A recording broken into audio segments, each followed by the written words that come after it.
All right, hi you guys, this is Angie with Beauties in the Bigfoot, and it is still Easter Sunday, but I wanted to do this video now because I had a very unique interaction happen last night through the Mindspeak with a 24-year-old male named Byron. Do I think Byron is his real name? No. It's just a name he must have heard and threw out there rather than telling me his real name. So this started out, and I'm going to publish this video tomorrow at 8 o'clock. But I wanted to film it now in case things got hairy-carry at work and I wasn't able to do it. So it started out by, I get the tingle in my chest. It's like a pressure. And that's how I know that the Bigfoot are around. And he said, a male voice said, "Hello, I am here."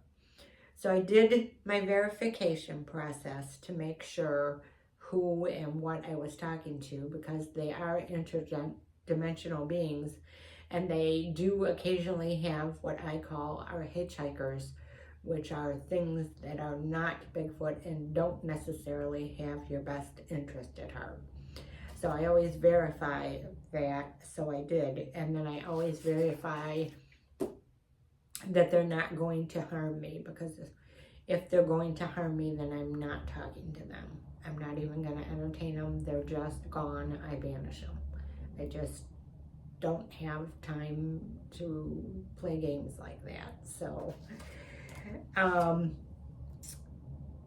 and what Byron said was, you know, "Hello, I am here. No harm will come to you." I verified him, and then he made a point to say that he was aware of our religious holiday that we're celebrating today. And I found that fascinating because I have come to know that they are a spiritual being. Do I think they're a religious being? No. Do I think and know that they believe in a higher power, God, Jehovah, whatever you would like to call it? Absolutely. Mine started speaking to me the very first interaction in Hebrew. So Hebrew is one of the oldest languages known to man. So that tells me how long that these forest people have been around. They've been around a long time. So what he wanted to do is he basically wanted to ask a lot of questions. He asked me 10 questions. So we're going to go through these 10 questions that he asked me and give a brief, very brief answer of what I answered him. A brief synopsis of what I answered him. So his first question is, why do I do what I do with the Bigfoot? And the one thing that I did not tell him, which I wish I would have, was that I want people to know that there is another side to them, a side where the interactions are peaceful and they're not aggressive, which is why I started the channel. I wish I would have said that, hindsight 2020, but that's not what I said. So I explained to him why I do what I want to do, and that is to help people to understand how to interact, and for myself to learn how to interact with our Bigfoot forest friends, because, you know, we need help in learning. The more and more that we interact with them, we need to learn how to interact with them in the correct way. And then his second question was, why didn't I leave? And he means, why didn't I leave when I figured out that there were Bigfoot on the property? And the number one thing I told him was, I had just moved into the house. I loved the house. And I was terrified, but I did not fear for my safety. I had a fear of not knowing who and what they were about. And that was not enough to make me leave. I had always believed in Bigfoot. I had never just had the interactions that I have now with them. So it wasn't really a point of interest for me either. It was like way off to the side, the Bigfoot subject. So I just didn't feel the need to leave was the bottom line. So, and then he asked, well, why did you stay when you were scared? Because most of the animal species will flee when they are scared at some point. And like I said, I did not, even though I was terrified for the 2 months, I was terrified of the unknown and not knowing what was gonna happen next. I wasn't necessarily terrified of them per se, because there was no super aggressive behavior that they had towards me. So there was no threatening behavior that they had towards me that would cause me to leave. So his first question on the back of that was, but you did not know we were not dangerous. And I said, right, I did not know you were not dangerous. I know that you can be dangerous, and I used the line of, I'm trying to think of how it goes now.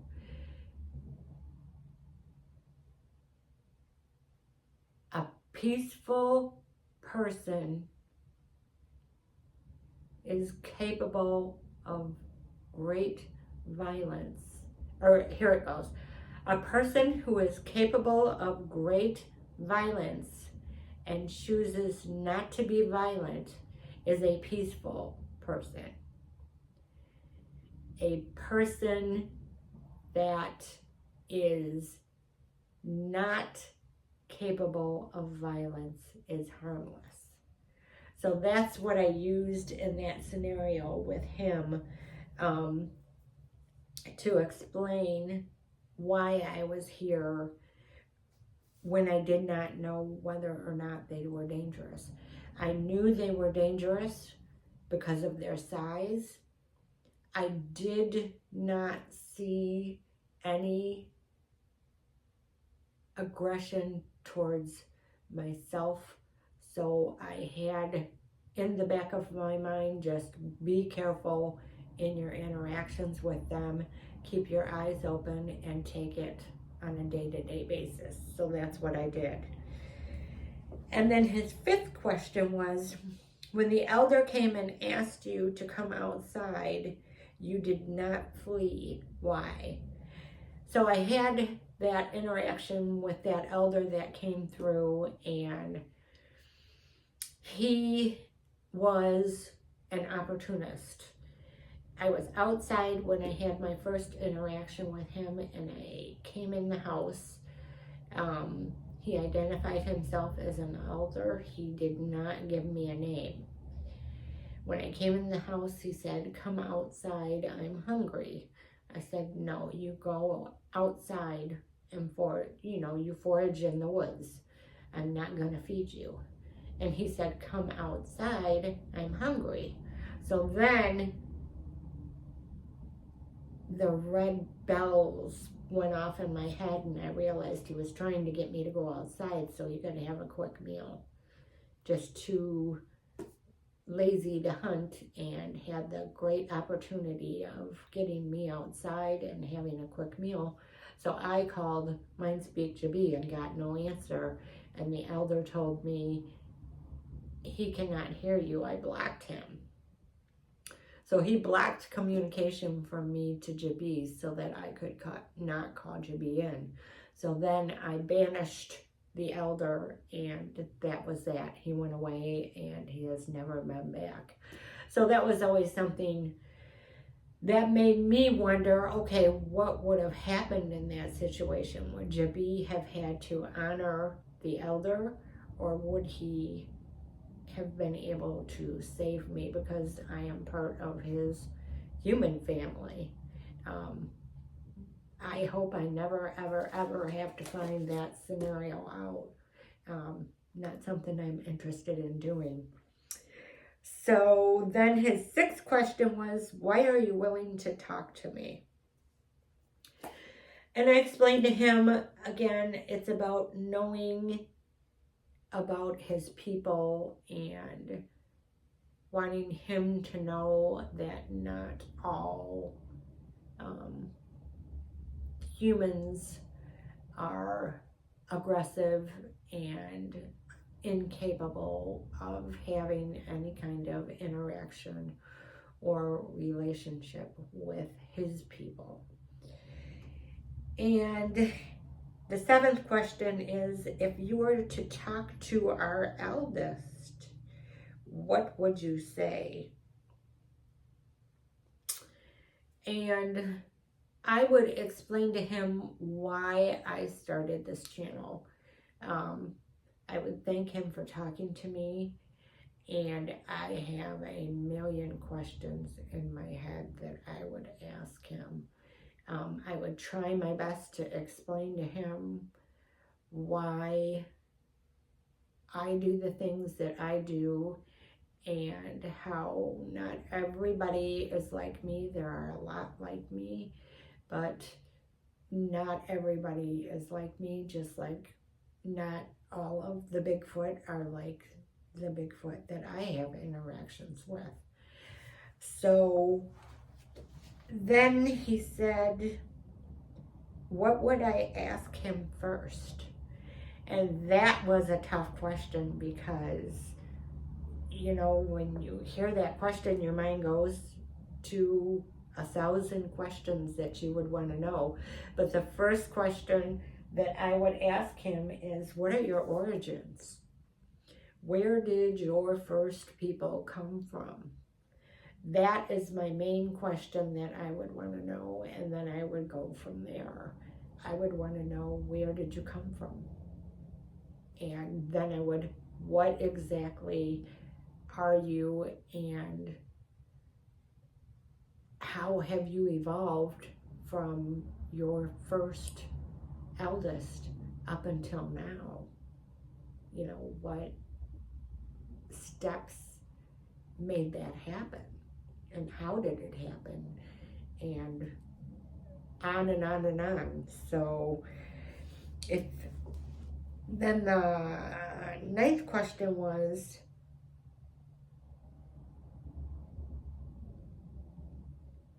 he said, the bugs are delicious. That's why we peel the bark. I must have asked him something. And then he told me that I must have asked him about tree structures and why some of the trees, why the bark is peeled off. And he said, that's when he said that the bugs are delicious and that's why we peel the bark. And then he told me, which I thought this was funny because I admire this, straight to the point. He said, he is not here to answer questions. He is here to ask questions. I was like, okay, my bad. Well, go ahead and ask then. And then number 10, he wanted to know why I was by myself and where is my mate. So, leave that at that. But he did say he has a mate and that they mate for life. And if their mate dies during their lifespan, they can have another if they choose.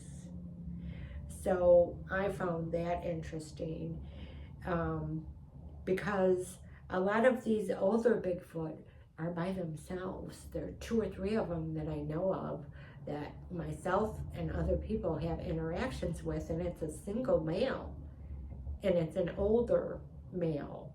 So they must have chosen not to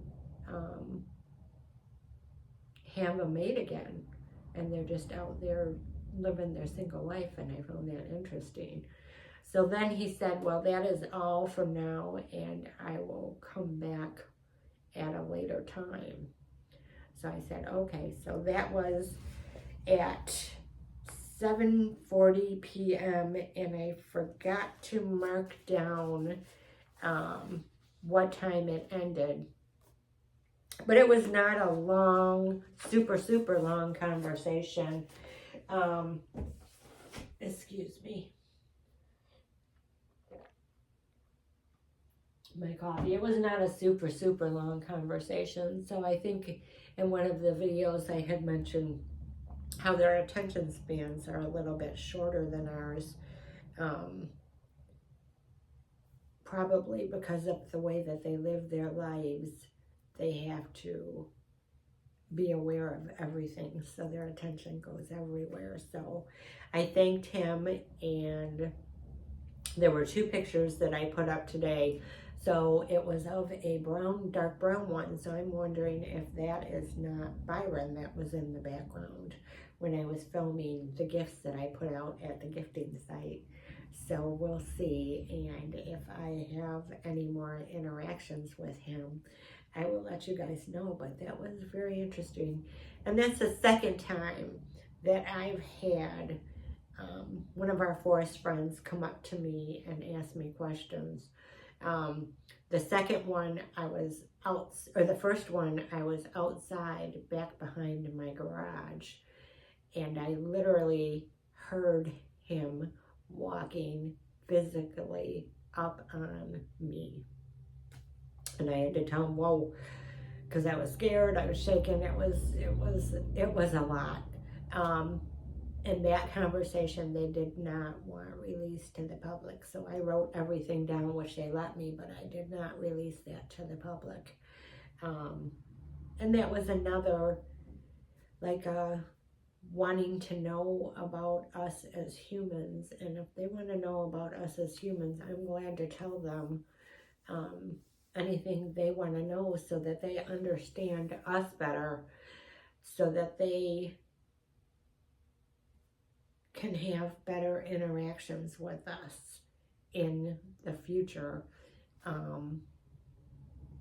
And they don't always have to be so aggressive, because understanding is knowledge, and knowledge is power. And when arguments happen, I believe the reason why the arguments happen is because one person doesn't feel heard. So that's why the arguments happen, because temperament is taken way down when you have both parties being heard. So that's just why I do what I do with them, because I want them to understand us, and I want us to understand them, so that we can have better interactions with them. So, all right, well, you guys have a great evening, and I will post this video goes live tomorrow at 8. All right, thanks, guys.